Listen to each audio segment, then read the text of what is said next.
Welcome to the Welsh Yogi Podcast.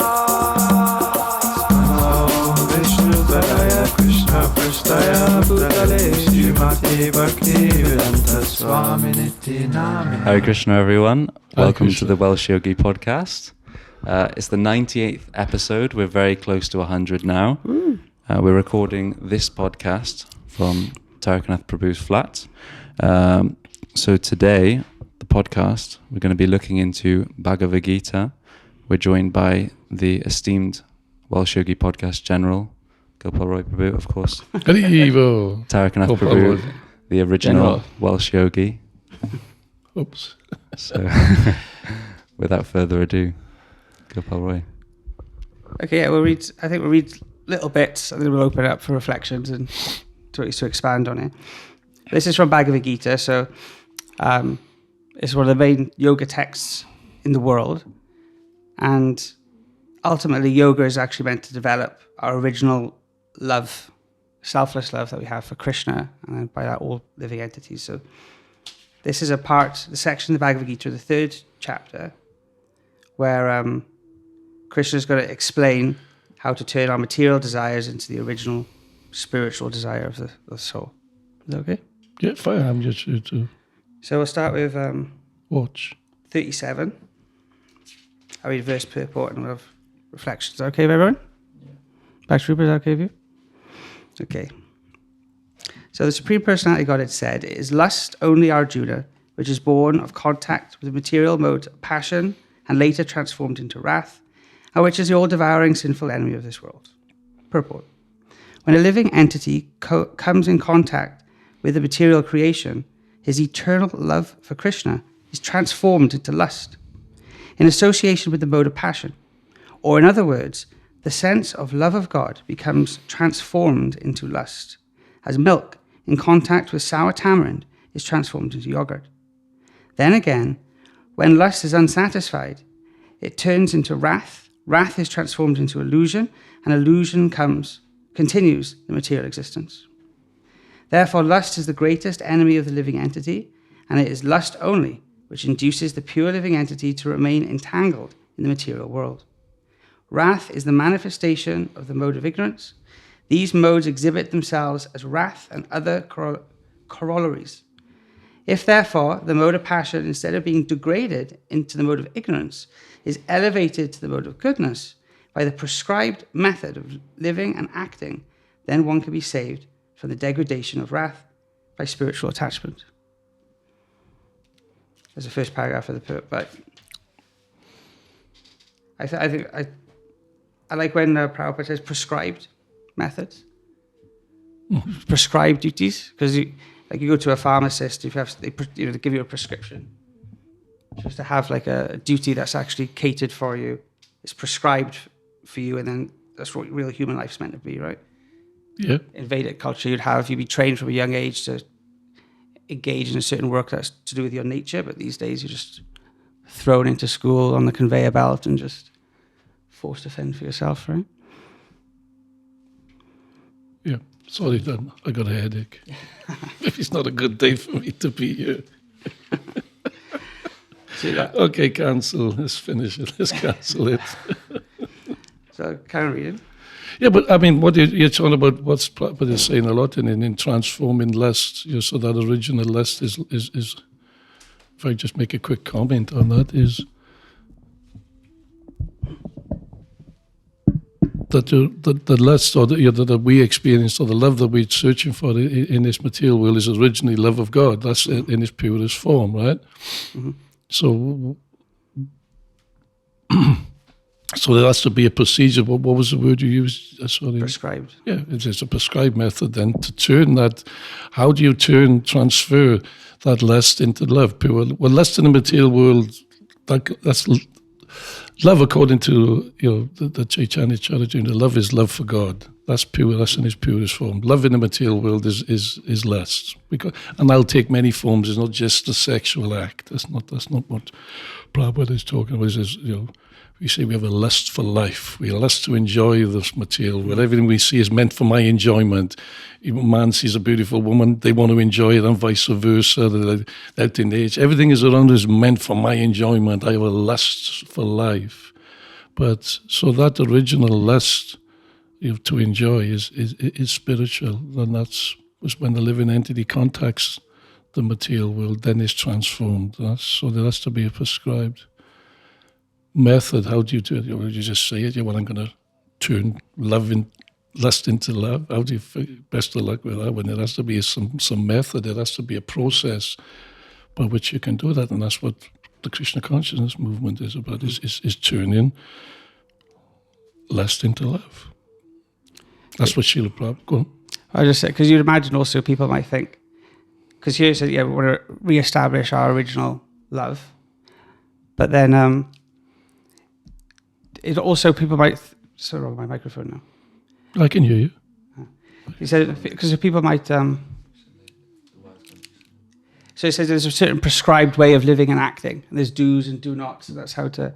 But a lot of people would say, well, that seems counterintuitive. Isn't love meant to be free and just expression? Like, if I want to awaken my original love, why do I have to perform all these like seemingly rules and be put in a box? Because you have to restrict materially to become free spiritually.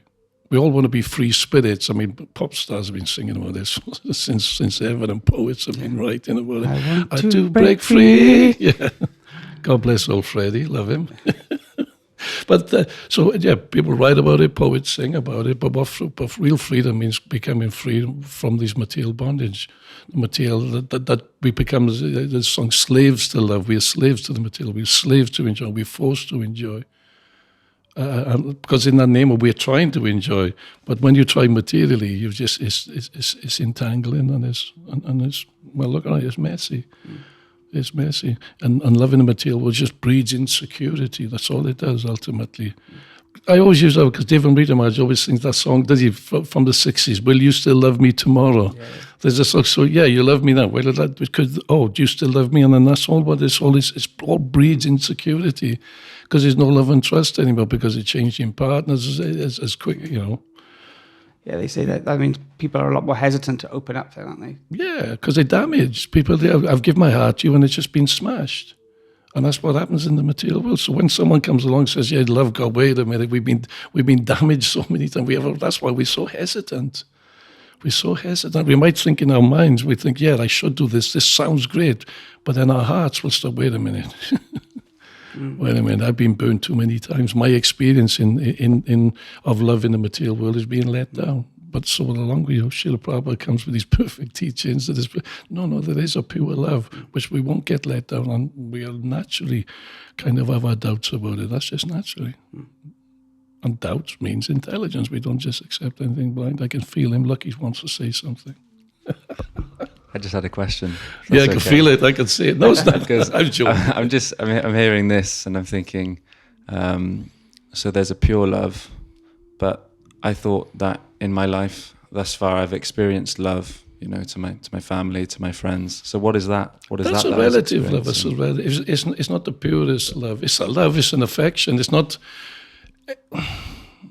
Like butter, maybe say if you want to get ghee, so you have to churn, you boil milk down and you get butter, then you've got to churn the butter to get all the impurities out, and then you get the ghee, which is the pure butter.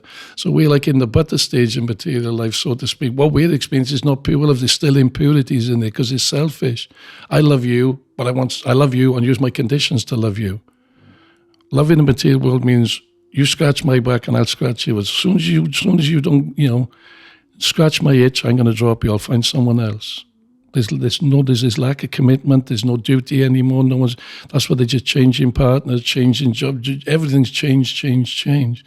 Whereas in days of yore, that's not always been like this. People were more committed. Marriage is a sacred act. You're committing to one another.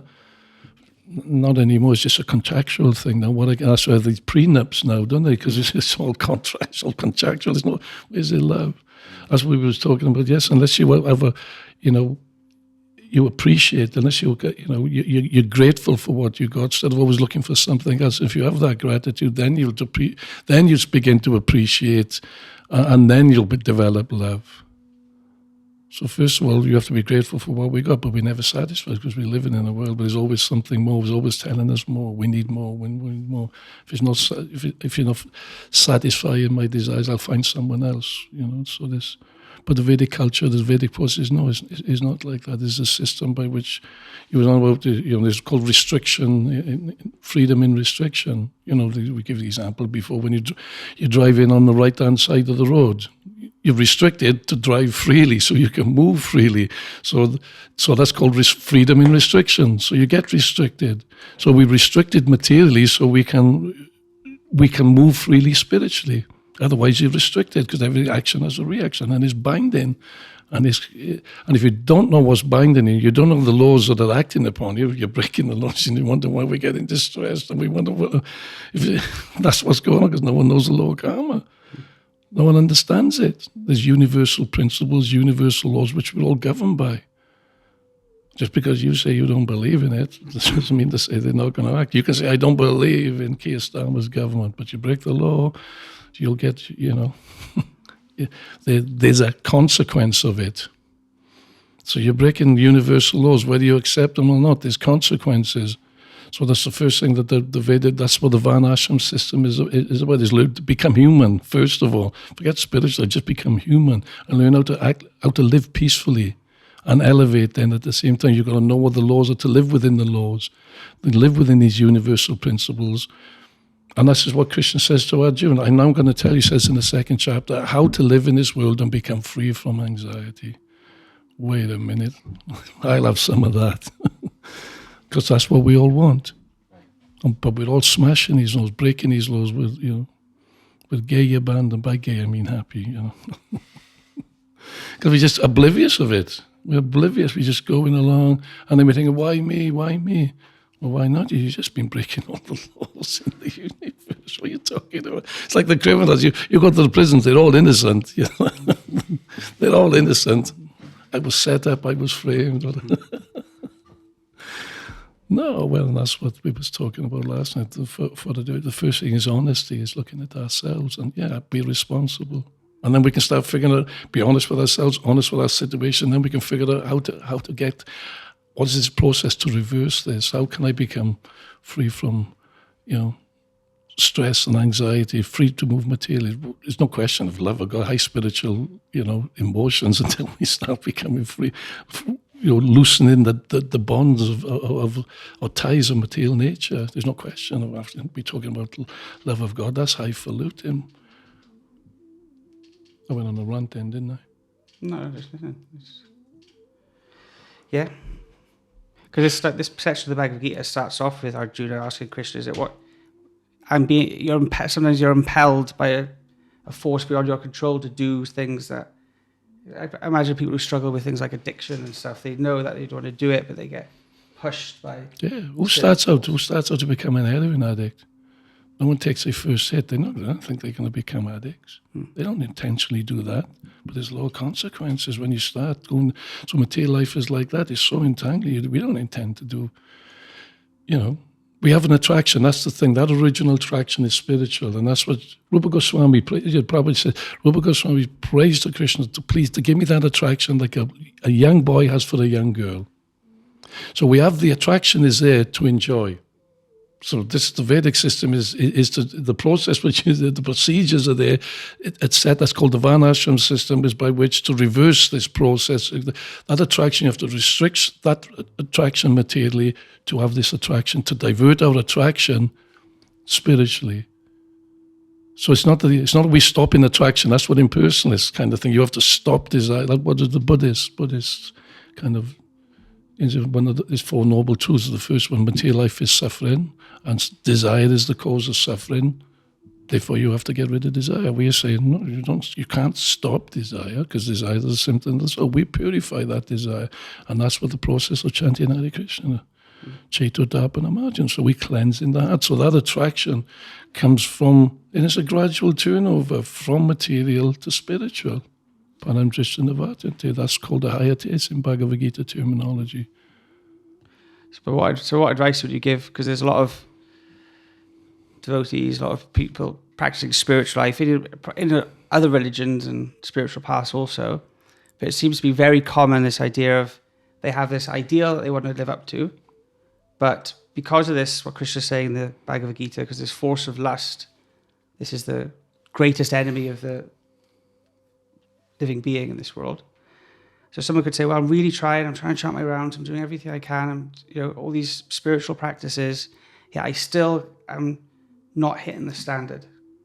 Well, then lower your standard. You have to know, well, lower your standard, lower your expectations, not lower the standard. The standard, okay, we know where the standard is, and we have to understand, so then when there's that honest assessment of where I am, and then to honestly then to bring that, close that gap. And that requires, and it takes time. Then don't get disheartened. That's what we said. Don't run out of patience. Don't run out of tolerance. You got, oh, it's never going to happen. It will happen if you're on the process, if you're already on the spiritual path, if you've started, just keep going, keep chipping away. You're on there. Don't get disheartened. You'll have good days, we'll have bad days. That's okay. That's accepted. It's not that. See, people have this utopianistic, if there's such a word. I just probably made that word up. Utopian idea that material life is all suffering and that spiritual life is all bliss. As soon as you turn to the spiritual path, it's all happy and blissful and no problems. It is when you get off the material path. It's just because we're still attached to our material side. I think that's causing our disturbance. That's what's creating the disturbance in our life. So because we're still attracted. So the process of Krishna consciousness is meant to divert that attraction from material to spiritual, and it takes time. It has to take time. So if you kind of, right now, if you start off is 99% attraction material, 1% spiritual, okay, it's a good start. So start making it then 98 spiritual material, 2% spiritual, and then you go down 90%, 90-10, 80-20, you build it. It takes time, that transition, it takes time, and that's the process, that's the procedures. You have to follow it. You can't just say, yes, I'll become spiritual. That's no, anyone can. People, like I always say, you can't just stick a dream catcher up in your window and just say, I'm spiritual. Yeah, I'm spiritual, man. And everyone goes under this spiritual, this word spiritual is banned. If you read the Bhagavad Gita, it clearly defines what is spiritual and what's material. Spiritual, it endures, it doesn't go, it is lasting, and that's what the happiness we are searching for. Otherwise, anything material is temporary and it'll change. So the love of the material is always temporary and is changing, and that's what's frustrating. This is where our frustration is coming from. But when you connect spiritually, and when we connect and keep that connection strong, you'll experience it. You'll experience what it means to be spiritual. You're experiencing it. That's why Krishna consciousness is experiential. It's not just empty words. We don't just talk, we walk the talk. And that's what a lot of people find. A lot of people respect that, by the way, respect and honesty. And this is who we are. And we shouldn't be frightened to say who we are, to hide who we are. That's what Prabhupada said, do not change anything. That's the trouble with my Western disciples, that they always want to change something. So we don't water anything. That's what Prabhupada, don't water anything down. Don't change anything. This is what Prabhupada has given us, and we try our best to follow the best we can.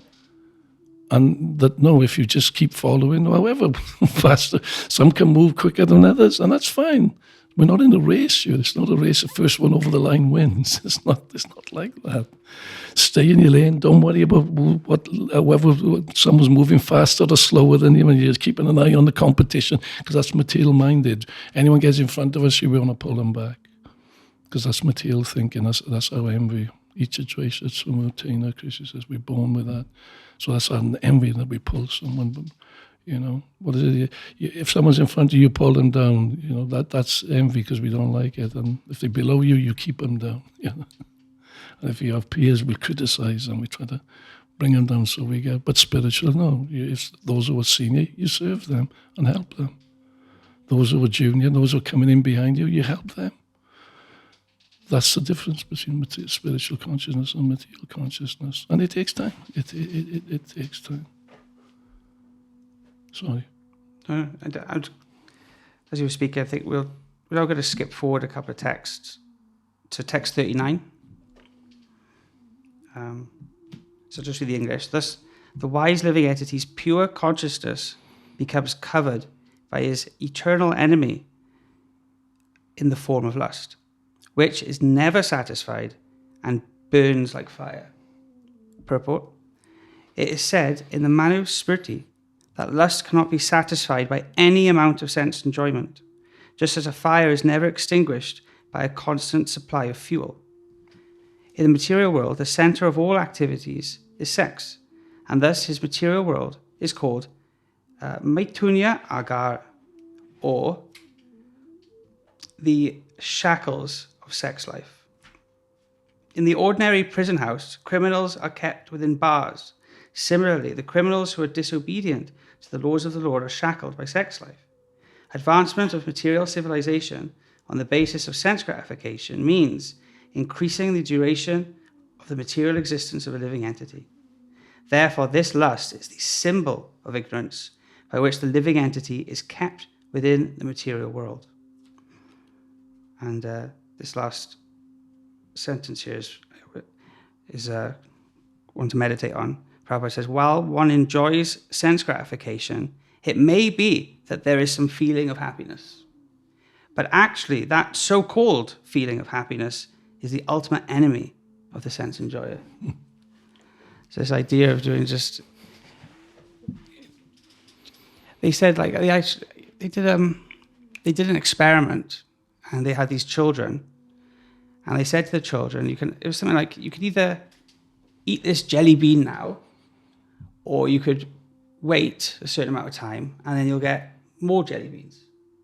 So you had some kids who just took the immediate opportunity, and you had other kids that actually waited so they would get more jelly beans, and then they tracked these kids as they grew up.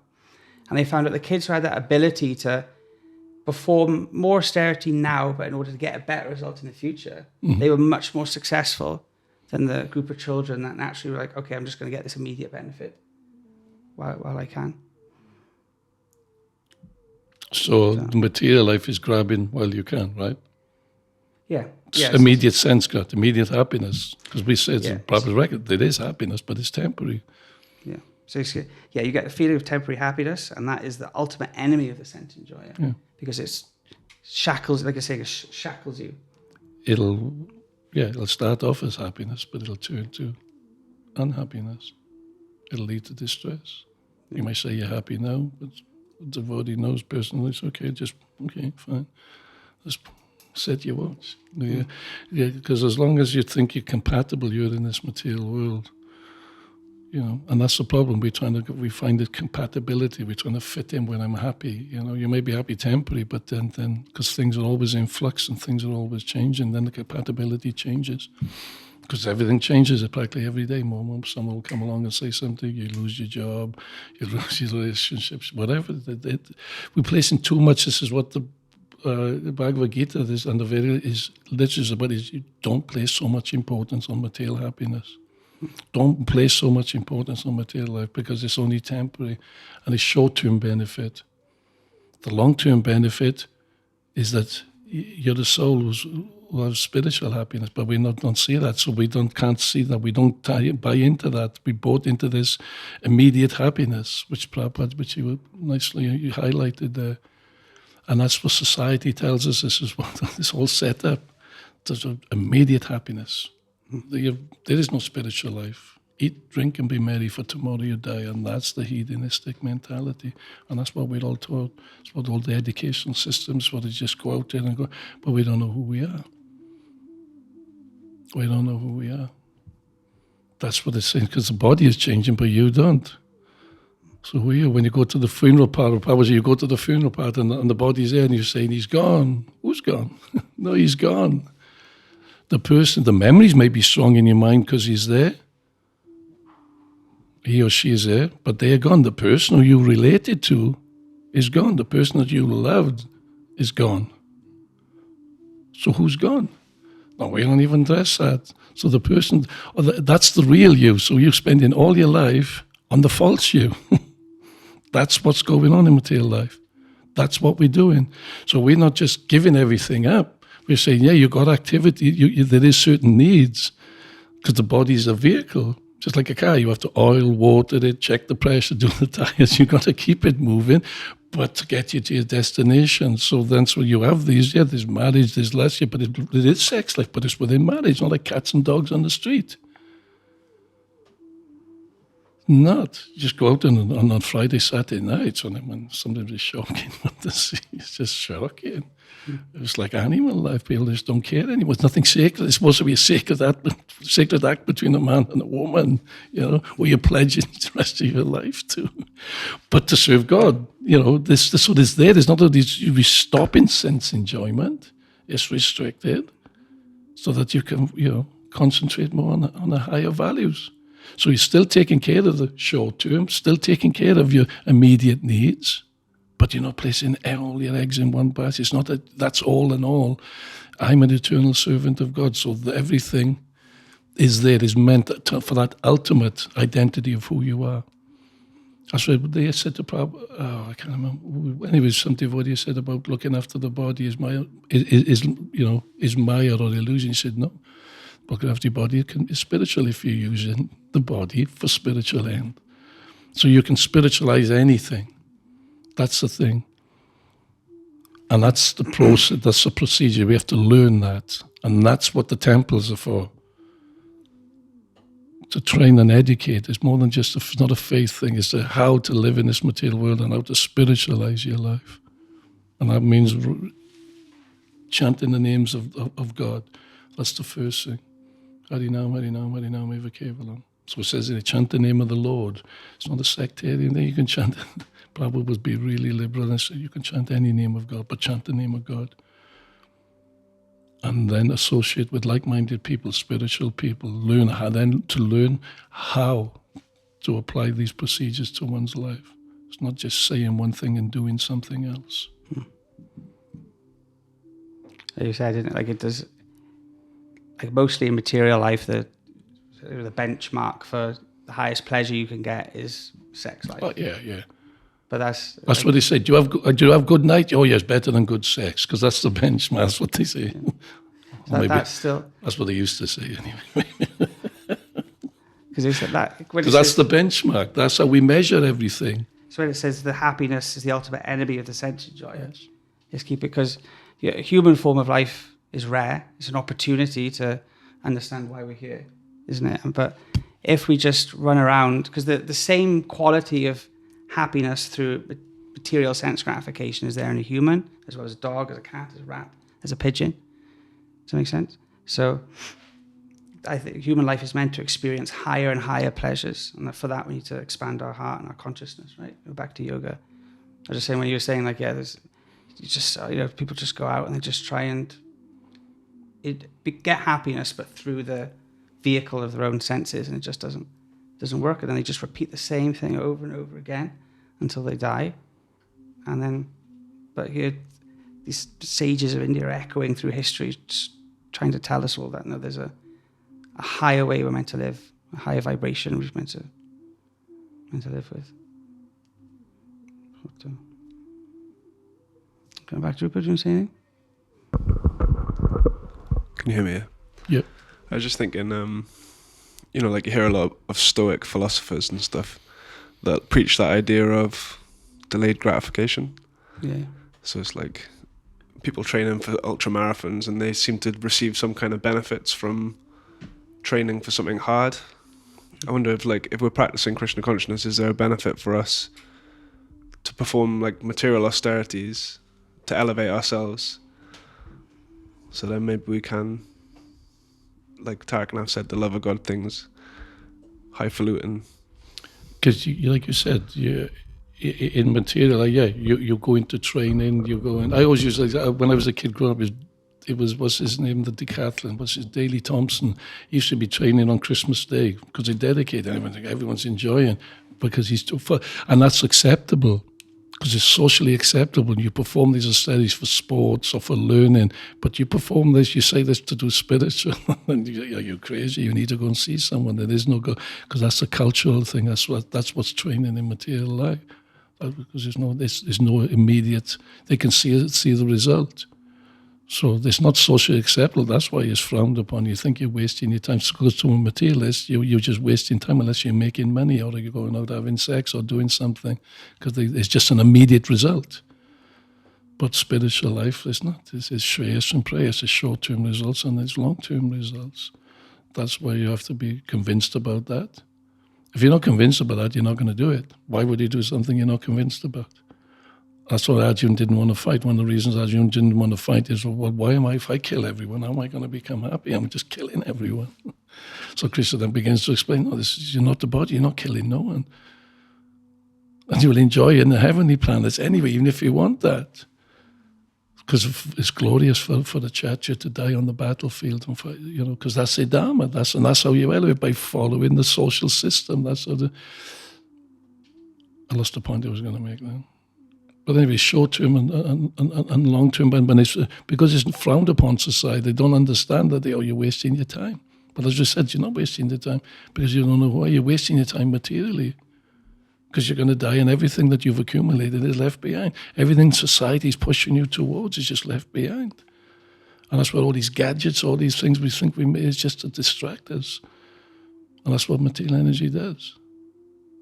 And in days ago when we wasn't so advanced materially, people had more time for spiritual. I know people haven't got no time, but they're supposed to, all these gadgets are supposed to give us more time, Car was going to be solving all the transport, we move us around quick. Now everyone's stuck in traffic jams, and as a consequence, probably, the global warming and the pollution has come in. Because when you try to do something which is unnatural, against what God is set up for, you'll end in grief. It may start out okay, but you'll end in grief. It'll end in distress. It may start out as what we think is happiness, but as I said, because there's no compatibility. Maybe some compatibility for some short time, but it's not like oil and water. They'll never mix. It'll never mix. No matter how much you shake it about, and oil will always separate. Matter and soul, matter and spirit, no matter how much you shake it up in the body, try to enjoy it, it'll never gel. It'll never be compatible. It'll never be compatible, and that societies don't even think about it. So trying to tell someone like that is like speaking Chinese. What do you do? You need to see someone. I'm enjoying, man. Knock yourself out. What can you do? So when you come to that realization yourself, and that's why they say you have to be a little pessimistic about material life, otherwise you won't take the spiritual life. You have to see there is nothing in there for me ultimately. Otherwise, why would? That's what I'm saying. That was the point I was making. You only motivate if you can see a result, you see something for you. So that's why Arjuna didn't want to fight, because he couldn't see any material result. But Krishna explained that it's a spiritual result. And that's what the Bhagavad Gita is about. And that's why you give him all the philosophy to understand, to give him a purpose in life. And just quickly, I was going to say, because it was a nice point. Because some people, if someone's really trying to live a spiritual life, they're trying to practice Bhakti yoga, you really are swimming upstream. Oh, you're against the grain. Society. Yeah. And people will be like, what are you doing? You're wasting your time. You just, why are you Hare Krishna wasting, you could be doing Get yourselves a proper job. But then on the other side, you could have someone who's like training to be an Olympic high jumper, and their whole focus of their life is to try and jump maybe a millimeter higher than someone else. And every society will be like, yeah, that's well done. You're a hero, and we'll give you a medal for it. Yeah. But if you're trying to sacrifice your life to serve God and all other living entities, then to benefit human society, like I said, someone jumping over the pole, what's the benefit? But then someone is giving their life to dedicate. They're seen as mad. So that means the value structure is all wrong. So the whole value structure is all wrong. That's the problem. Like footballers get paid so much money. They're so much worshipped. And they just got to kick a ball into a net. And avoid some other people. You know what I mean? It's just like... I used to play football, but I can't knock it too much. Well, it's more rugby or football. It's the priorities. You know what I mean? Like... Yeah, and then people criticize, why are you spending so much here on the temple? And they spend so much money on so much rubbish. And because the value structure, there's different value systems. There's a material value system, and we are trying to instill it, first of all, in our own lives. It's a spiritual value system. And that's alien to us. And that's the problem. That's where we think it doesn't gel because our value systems are all wrong. And that's the problem. And that's the education system doesn't train us. It's just that you just go out and enjoy because there is no other life. You don't have another life. What are you talking about? That's what science is telling everyone. So we think we do. Because you kind of make a few toasters on a microwave, we think science is all good. You know what I mean? You may do one, but it's, what about the nuclear wars it's created? What about all the damage it's doing to the world? People are not looking at that. Was it Oppenheimer, when he realized what he'd done to when he realized he created, that's when he did it. That's when he got they realized what they've done. They've created a monster. What was it, Morse? I always use, Morse, the Morse code. So they did the first telegram. And when they first sent out the first telegram they sent across, because that was the first communications, from over a great distance, without being in the same room and communicating, he says, what has God wrought upon us? Because they can see, okay, what's going on, and you see when they'll communicate with the internet and all and all what comes along with it. He was seeing just one simple telegram message. What is God doing here? What has He wrought upon it? But he could see it. No one else can see it. I don't know what you think of all this internet now and the communications and all the mayhem and madness that is bringing into, especially children's lives with all the porn and how it's destroying, it's breaking down the fabric of society and the value system. It's just this. That's why governments they don't know what to do. That's why the UK is really in decline. Western culture is in decline rapidly, and.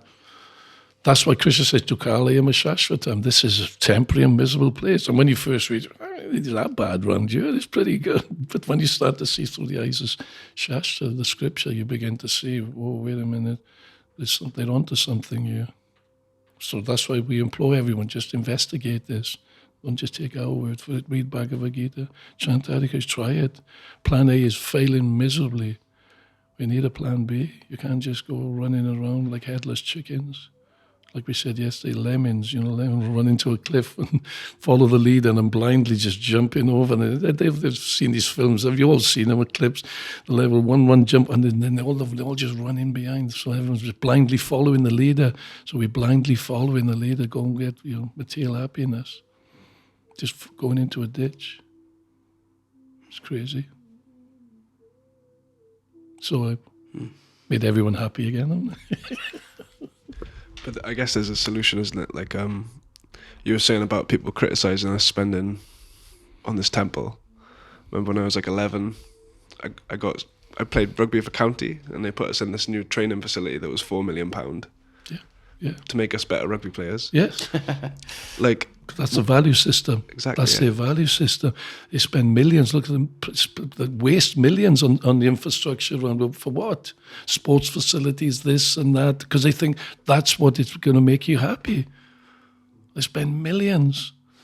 Why they spend millions?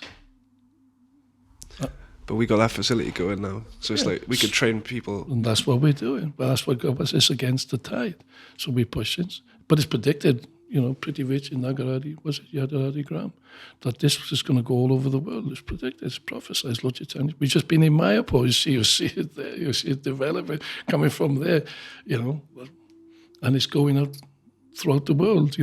Lord Chaitanya, the waves of Lord Chaitanya's mercy is going out. There's from there, right from Mayapur. And the waves are coming in on the Cardiff Bay. We're right on the bay. There's waves of mercy. So we got an opportunity to make a difference in life. Everybody want to make a difference. Everybody wants to leave their mark in the world, isn't it? You're leaving your mark when you're walking on the sand. You're building sandcastles. Tide of time is just going to come in and wash. There's no permanent.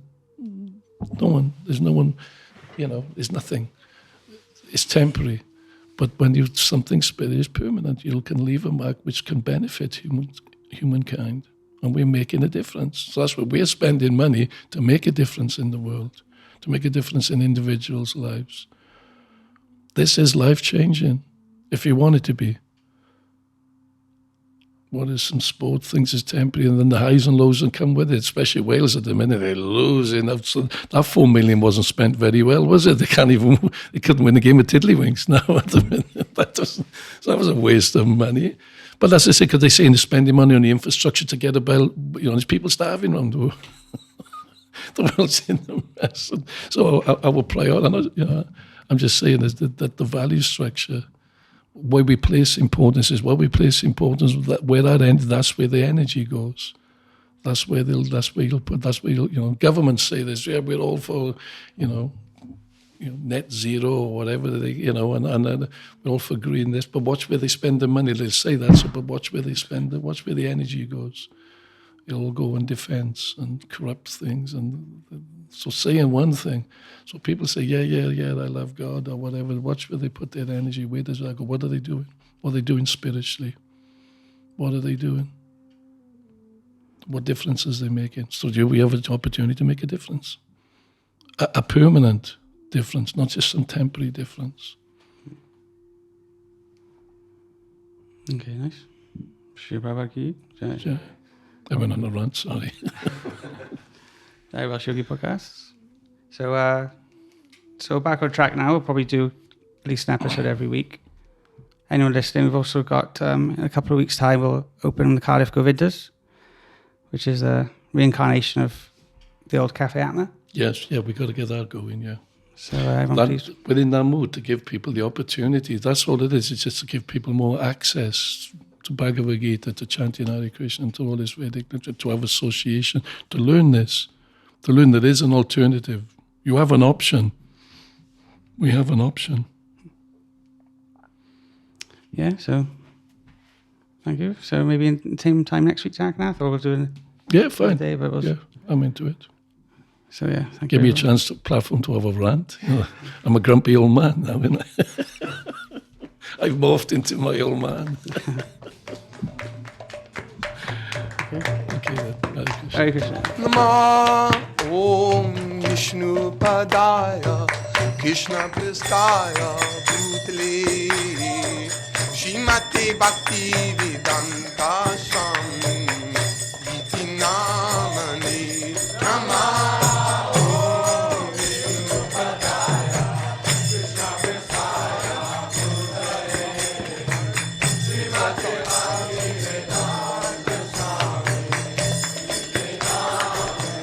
Namaste Saraswati Devam Gauravani Pracharini Nirvishesha Shinyavari Pachatyaja Satarini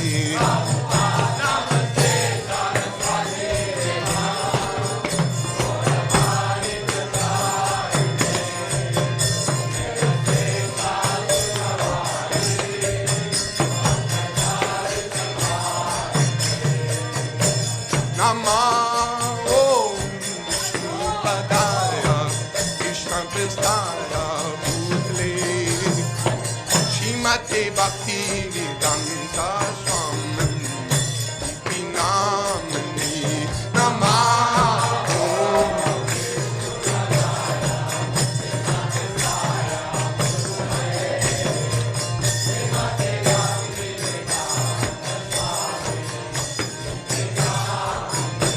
Namaste Saraswati Devam Gauravani Pracharini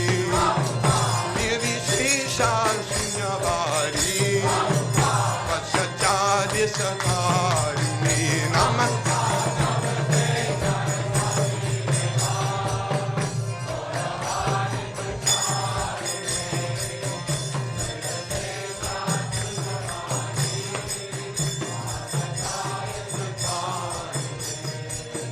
Nityananda